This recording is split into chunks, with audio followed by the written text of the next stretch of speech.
सोचो अभी तक हमने जो भी अंडरस्टैंडिंग डेवलप की है with respect to coordinate geometry and उसमें हमने डिस्टेंस फार्मूला भी देखा कि दो पॉइंट के बीच में अगर मुझे डिस्टेंस निकालना हो तो मैं कैसे निकाल सकता हूँ। और हमने बेसिक्स ऑफ कोऑर्डिनेट ज्योमेट्री समझा था, है ना। सो ये दो लेक्चर में हमने कुछ बातें समझी हैं कोऑर्डिनेट ज्योमेट्री के बारे में। आगे बढ़ने से पहले मुझे लगता है कि हमें कुछ क्वेश्चंस की प्रैक्टिस कर लेनी चाहिए, क्योंकि जब आप क्वेश्चन की प्रैक्टिस कर लेते हो तो आपको इस पॉइंट पे, इस टॉपिक पे कॉन्फिडेंस आ जाता है। ठीक है जी। सो चलो क्वेश्चन बना के देखते हैं। So for example this is your exercise 7.1। Find the distance between the following pairs of points. Okay, point क्या दिया हुआ है? पहला 2,3 एंड 4,1। तो बेसिकली ये क्या बोलना चाहता है कि एक टू डायमेंशनल स्पेस है, टू डायमेंशनल दुनिया है, या यूं कहें कि टू डायमेंशनल ज्योमेट्री है। ओके, देखो 2D, जिसमें इसको हम बोलेंगे एक्स एक्सिस, इसको हम बोलेंगे वाई एक्सिस। ओके, और इस पूरी दुनिया में, इस टू डायमेंशनल दुनिया में ये दो पॉइंट्स हैं। एक पॉइंट है 2,3, एक पॉइंट है 4,1। सो एक कहीं पे ये पॉइंट रहा होगा 2,3, कहीं पे एक पॉइंट रहा होगा 4,1। तो लिख दिया जाए 2,3, कहीं पे पॉइंट रहा होगा 4,1। ठीक है। अब क्वेश्चन ये है कि इन दोनों के बीच में डिस्टेंस कितना है, ये डिस्टेंस कितना है ये बताओ। ये पूछा जा रहा है। दो पॉइंट का एड्रेस दिया हुआ है, देखो 2,3 एंड दूसरा पॉइंट, तो इस पॉइंट का नाम भी लिख दिया जाए चाहो तो, ए, इस पॉइंट का नाम बी लिख दो। सो ए पॉइंट का एड्रेस है 2,3, बी पॉइंट का एड्रेस है 4,1, है ना। इसके बीच में डिस्टेंस चाहिए। तो डिस्टेंस चाहिए तो डिस्टेंस फॉर्मूला से डिस्टेंस पता चल जाएगा। कैसे पता चलेगा? A B distance is equal to x1 minus x2, मतलब इसका जो x कोऑर्डिनेट है a का, उसमें से b का x कोऑर्डिनेट को घटा दिया जाए। y कोऑर्डिनेट a का जो है उसमें से y कोऑर्डिनेट b का घटा दिया जाए। यही हमने देखा है। तो देखो x1 माइनस x2 मतलब 2 माइनस 4 का होल स्क्वायर, प्लस इसमें से माइनस कर रहे हैं ना, तो फिर यही लेना पड़ेगा, मतलब इसी का y वाला कोऑर्डिनेट भी लेना पड़ेगा। y मतलब 3 और इसका y कोऑर्डिनेट है 1, 3 माइनस 1 का होल स्क्वायर, इसका अंडर रूट। यही आंसर। देखो कितना आता है, -2 का होल स्क्वायर, तो मैं 4 लिख दूं, प्लस यहाँ भी आ जाएगा माइनस, सॉरी यहाँ पे आ जाएगा 2, 2 का whole square is 4, so 4 plus 4 under root. So basically 2√2 answer है इसका। ओके, सो पॉइंट ये है कि मैं चाहता तो सीधा यहाँ पे आंसर भी लिख देता, 2 माइनस 4 का होल स्क्वायर, 3 माइनस 1 का whole square, under root. But हमेशा आपको ऐसे करना चाहिए। एक y बनाया, एक x एक्सिस बनाया, फिगर बनाया पहले, ताकि आपकी अंडरस्टैंडिंग बेटर हो सके, आपको समझ में आए कि आप कर क्या रहे हो। सो आपने एक पॉइंट बनाया पॉइंट ए, आपने एक पॉइंट बनाया पॉइंट बी, फिर उसके आपने एड्रेस लिख दिए, या यूं कहें तो कोऑर्डिनेट लिख दिए। इसी एड्रेस को कोऑर्डिनेट भी बोलते हैं। ठीक है, इसका x कोऑर्डिनेट मतलब x वाला पॉइंट में से x वाले पॉइंट को घटा दिया, y वाले पॉइंट में से y वाले पॉइंट को घटा दिया, उसका स्क्वायर किया और अंडर रूट कर दिया। ठीक है, तो डिस्टेंस फॉर्मूला का एडवांटेज यही है कि आपको बार बार ना, उसमें जो हमने एक ग्राफ बना के किया था ना, आपको बार बार ग्राफ बनाने की जरूरत नहीं है। ये पॉइंट कहीं कहीं पे भी हो सकता है, ये यहाँ पे भी हो सकता था, ए बी पॉइंट यहाँ पे भी हो सकता था। लेकिन डिस्टेंस फार्मूला से आपको कोई मतलब नहीं है कि ग्राफ कैसा दिखता होगा, पॉइंट कहाँ पे होगा। आपको सिर्फ और सिर्फ इसकी मदद से आपको पता चल जाएगा कि इन दोनों के बीच में डिस्टेंस कितना है। अदरवाइज देखो, आप चाहते तो उस तरीके से भी बन सकता था ग्राफ की मदद से। देखो, अगर मैं फॉर एग्जांपल ग्राफ देखूं, तो ये है ग्राफ। पॉइंट देख लेते हैं क्या क्या है। पॉइंट है एक 2,3, एक है 4,1। तो देखो 2,3 कहाँ पे है? 2, 1, 2, 2,3, 1, 2, 3, ये यहाँ पे रहेगा, है ना। सो ये पॉइंट नंबर ए हो गया, और इसका एड्रेस क्या है? 2,3। ओके, दूसरा पॉइंट क्या है? दूसरा पॉइंट था 4,1। ठीक है, सो देखो 4 यहाँ पे है, और ये रहा 1, सो 4,1 ये वाला पॉइंट है।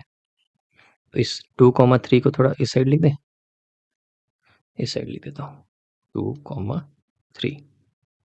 ये आपका रहा पॉइंट नंबर बी, इसका एड्रेस है 4,1। तो देखो, आपसे जो क्वेश्चन पूछा है वो ये पूछा है कि इन दोनों के बीच में डिस्टेंस कितना है। तो अगर आप ग्राफ की मदद से देखना चाहते हो तो देखो, ऐसे भी निकल सकता था, ये ऐसे भी बन सकता था। इसको आप बोलते कि अच्छा मुझे ये डिस्टेंस चाहिए ना, ए से लेके बी तक, तो मैं एक ऐसे ट्रायंगल बना देता हूँ, ऐसे ऐसे। Done.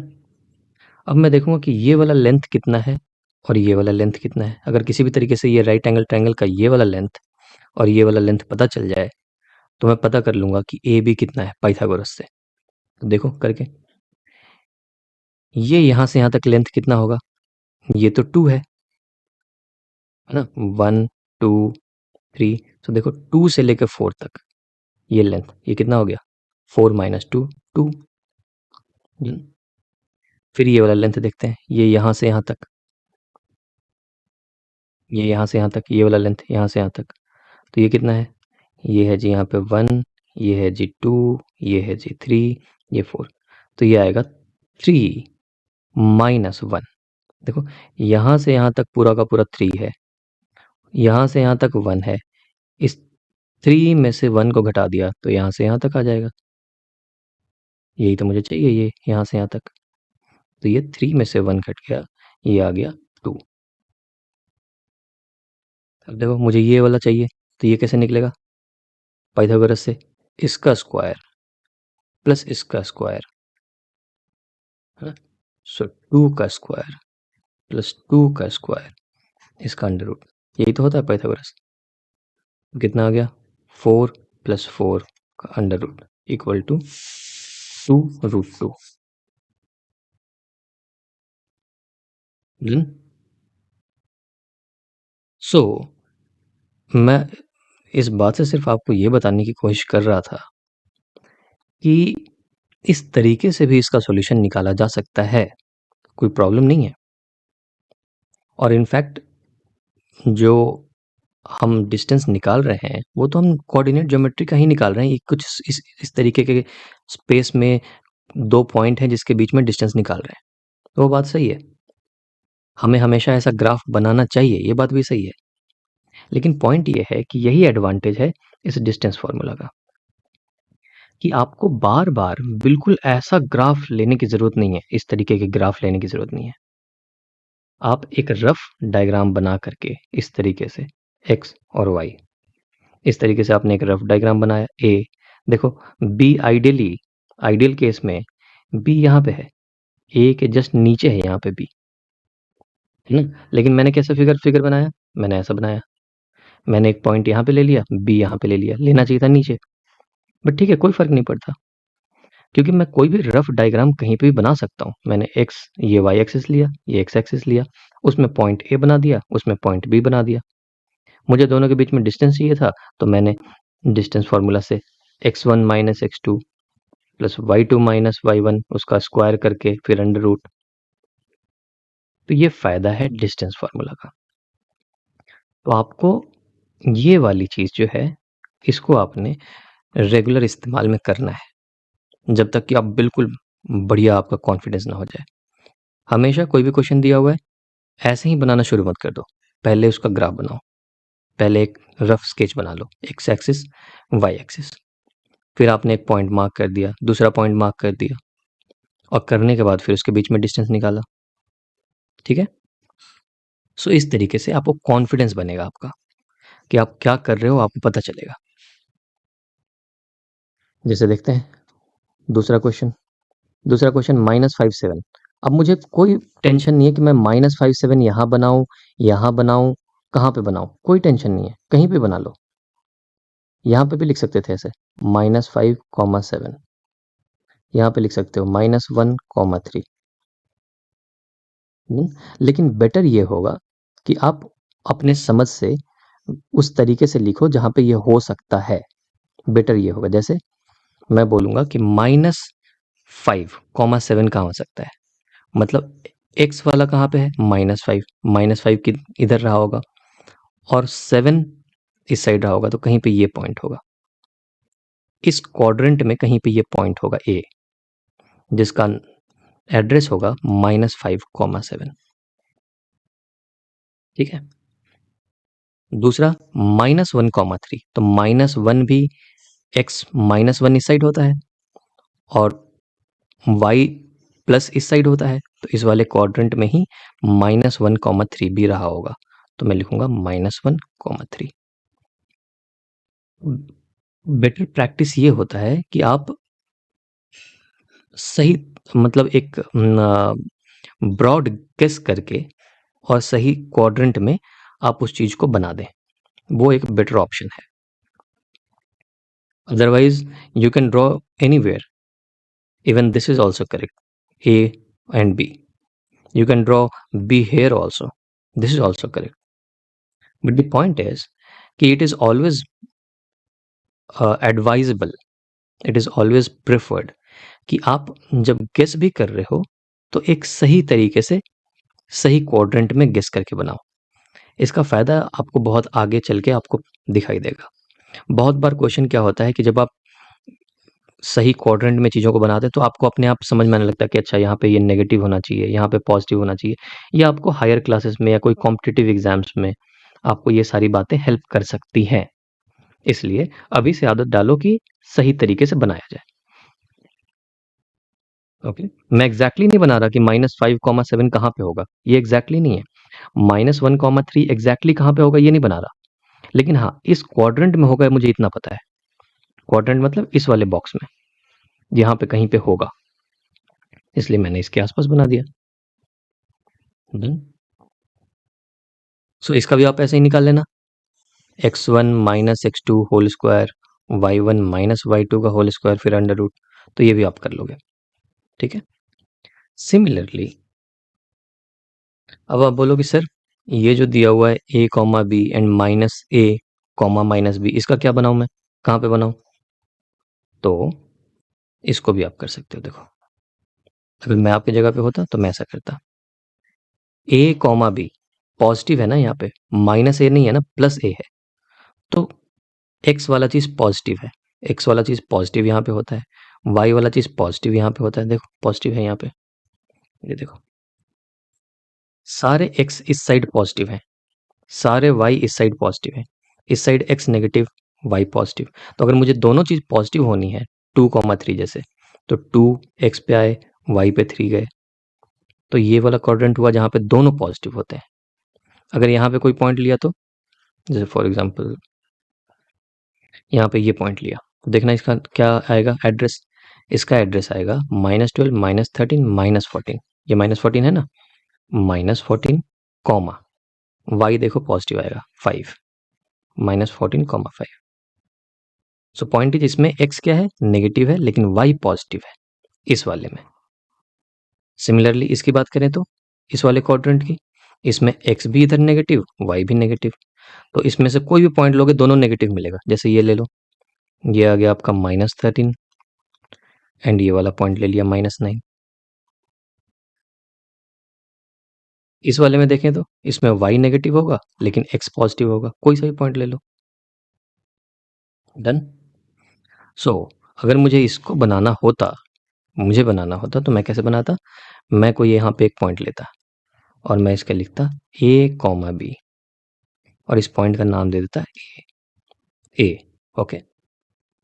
Similarly -a minus B लिखा हुआ है, तो मुझे पता है यहाँ पे इस वाले में एक्स भी माइनस है, वाई भी माइनस है, तो मैं कहीं यहाँ पे बना दूंगा ऐसे। मैं लिखूंगा minus A comma minus B, इसका मैं नाम लिख दूंगा पॉइंट बी, और मैं इन दोनों को ज्वाइन कर दूंगा ऐसे। ऑल्दो क्वेश्चन में ये नहीं बोला है कि आप ग्राफ बनाओ, नहीं बोला है, बट मैं आपको बता रहा हूं कि it is good practice to do like this. ये एक अच्छा प्रैक्टिस है अगर आप अभी से ऐसा करना स्टार्ट कर देते हो तो।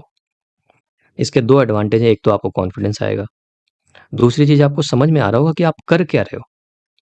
आपको पता है कि एक पॉइंट है जिसका एड्रेस है ए कॉमा बी, एक दूसरा पॉइंट है जिसका एड्रेस है minus A comma minus B, and then you are trying to find out distance between this A and B. Otherwise if you try solving it here itself, तो आपको पता नहीं चल पाएगा कि आप कर क्या रहे हो।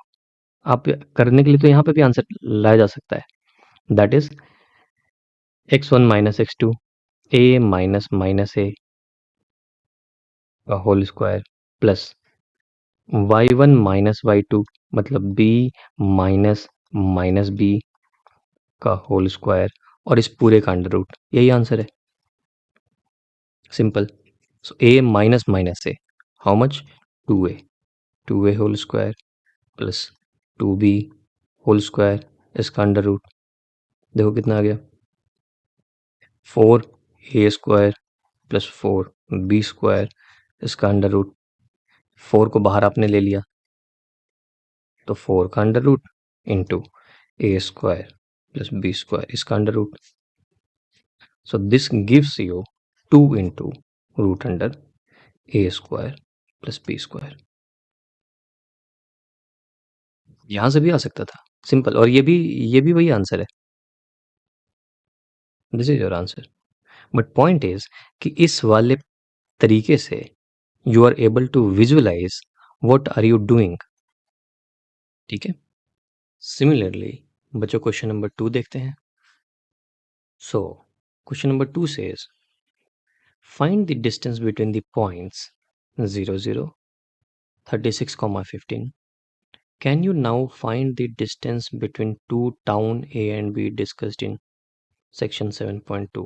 ओह, तो ये this is from your NCERT, तो 7.2 में कुछ डिस्कशन किया गया होगा जो कि मुझे नहीं पता। तो basically this question boils down to saying कि मुझे 0 0 और 36 कॉमा 15 इन दोनों के बीच में डिस्टेंस पता करना है, यही क्वेश्चन है, ठीक। तो पता करने के लिए मैं सीधा यहाँ पे भी कर सकता हूँ, लेकिन बेटर ये होगा कि मैं एक फिगर बना लूँ, तो मैं ऐसे बनाऊंगा। और आप एग्जाम में भी ऐसा करते हो ना, तो आपको you will be accordingly rewarded. So ये देखो, सबसे पहला मैं लिखूंगा एक पॉइंट है 0 0। सो मुझे पता है कि जो बिल्कुल ओरिजिन पे ये पॉइंट होता है ये 0 0 होता है, 0 कॉमा 0, ठीक है। तो ये ओरिजिन है ओ। और उसी तरीके से एक पॉइंट है 36 कॉमा 15, मुझे पता है दोनों पॉजिटिव हैं, तो पॉजिटिव कहीं यहाँ पे रहा होगा, तो मैं यहाँ पे पॉइंट दे देता हूँ 36 कॉमा 15, इस पॉइंट का नाम लिख दिया जाए बी। अब मुझे यही चाहिए, मुझे डिस्टेंस चाहिए ओ से लेके बी तक।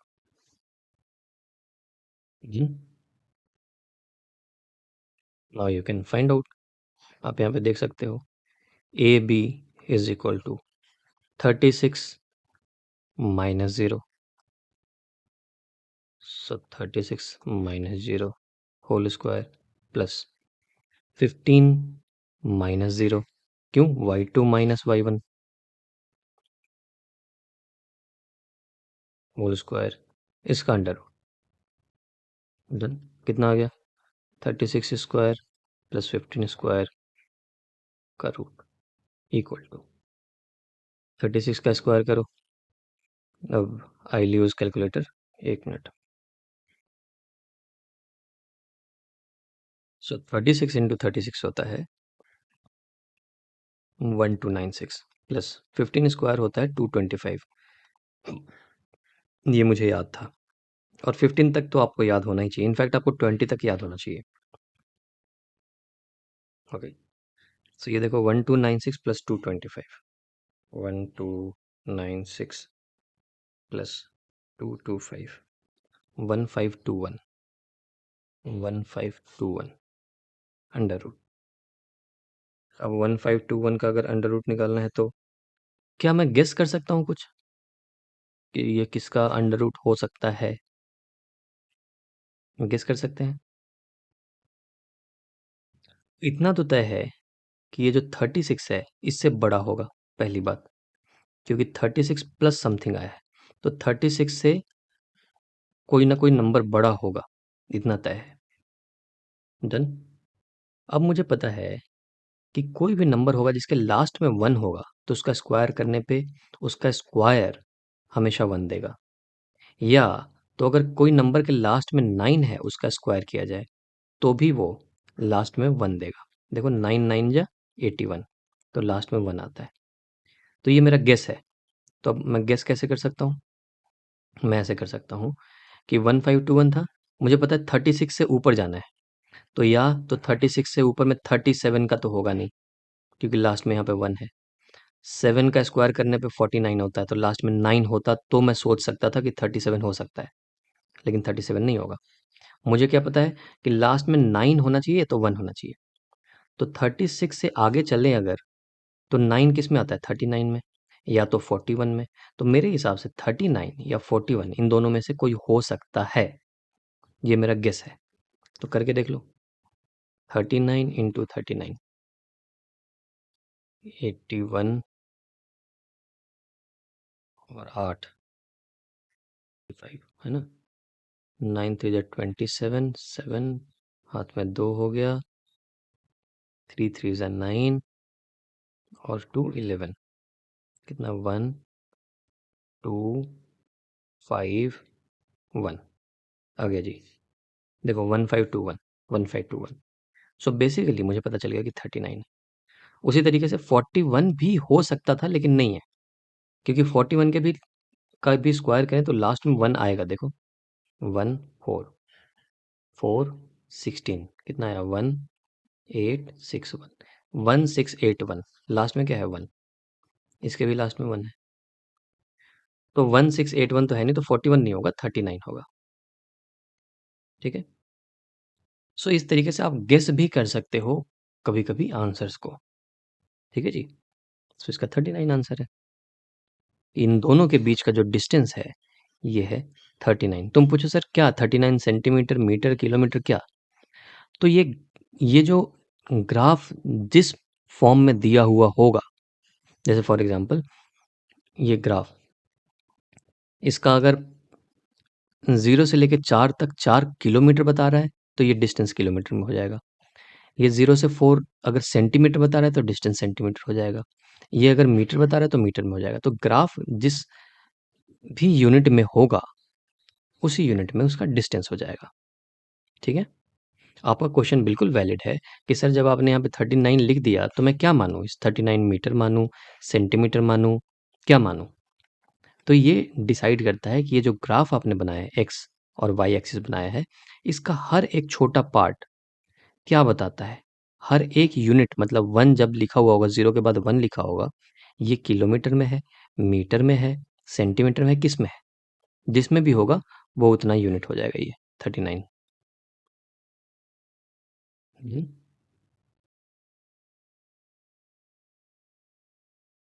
सो ऐसे ही आगे के कुछ क्वेश्चंस को भी सॉल्व करेंगे। मिलते हैं फिर आपसे अगली क्लास में। Okay bye, take care.